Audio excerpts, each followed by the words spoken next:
आणि त्याच्यामुळं भविष्यात लागणारी आग जी आहे तर ती कंट्रोल करण्यासाठी आपल्याला उपयोग होतो. तर सध्या जिथं आग लागलेली आहे तर ते आमचे लोक फायर लाईनचं काम करतायत बर्निंगचं, आणि तिथं आमचा स्टाफ आहे आणि एक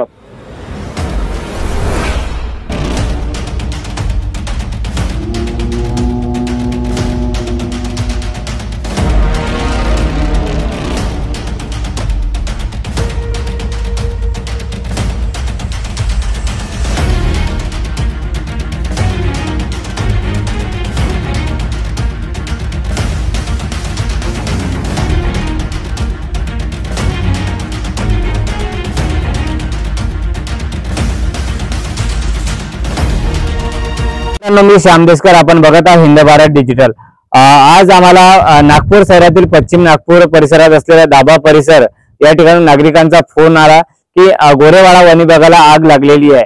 आम्ही या ठिकाणी पोहोचल्यानंतर आम्ही सुद्धा म्हणजे बघितलं की या ठिकाणी मोठ्या प्रमाणात आग लागलेली आहे. मात्र आम्ही जे वनविभागाचे डीएफओ भागवत सर यांना आम्ही संपर्क साधत असताना डीएफओ सरांनी कडून सांगण्यात आलेलं आहे की ही फायर लाईनचं सध्या या ठिकाणी काम सुरू आहे. जे काही ठराविक ठिकाणी गवत जाळले जातं जेणेकरून भविष्यात मोठी आग नाही लागली पाहिजे, असं देखील डीएफओ सरांनी या ठिकाणी आम्हाला सांगितलेलं आहे. आणि नागरिकांना कुठेही म्हणजे घाबरण्याची गरज नाही असं देखील या ठिकाणी सांगण्यात आलेलं आहे. पण मात्र मार्च महिन्यात जर आग लागली तर नक्कीच वन विभागाकडे नागरिकांनी संपर्क केला पाहिजे असे देखील डीएफओ भागवत सरांनी माहिती दिलेली आहे. आपण बघू शकता व्हिडिओच्या माध्यमातून हा पूर्ण आपल्याला जो परिसर दिसत आहे म्हणजे गोरेवाडा जंगल आहे. आणि गोरेवाडा जंगल नंतर आपण बघू शकता या ठिकाणी कॅमेरामॅन हे घर दाखवा. आपण बघू शकता किती दाट जंगल आणि दाट परिसर, हा दाभा परिसर आहे. आपण बघू शकता एकदम किनारपट्टीचा भागात लागलेला परिसर आहे. त्यामुळे नागरिकांच्या मनात एक भीतीचं वातावरण निर्माण झालं होतं की ही आग लागलेली आहे. आग म्हणजे जंगलाच्या बाहेर म्हणजे परिसरात नाही आली पाहिजे असं एक भीतीचं वातावरण निर्माण झालेलं होतं. मात्र कुठेही नागरिकांना घाबरण्याची गरज नाही आहे असं वन विभागाकडून सांगण्यात आलेलं आहे. या ठिकाणी त्यांचं फायरचं काम सुरू आहे, भविष्यात आग नाही लागली पाहिजे म्हणून असं सांगण्यात आलेलं आहे. हिंद भारत डिजिटल करिता मी श्याम देशकर, नागपूर. साहेब, नेमकी ही आग कशामुळे लागलेली आहे? नागरिकांमध्ये भीतीचे वातावरण निर्माण झालेलं आहे साहेब. नाही, घाबरायचं काही कारण नाही.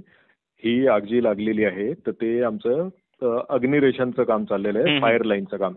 फायर लाईन मध्ये आपण ते ठराविक ठिकाणी गवत जाळतो आणि त्याच्यामुळं भविष्यात लागणारी आग जी आहे तर ती कंट्रोल करण्यासाठी आपल्याला उपयोग होतो. तर सध्या जिथं आग लागलेली आहे तर ते आमचे लोक फायर लाईनचं काम करतायत बर्निंगचं, आणि तिथं आमचा स्टाफ आहे आणि एक आपला फायर टँकर सुद्धा तिथं उभा आहे. म्हणजे काही दुर्घटना काही होणार नाही, आग ही कंट्रोलमध्ये राहील.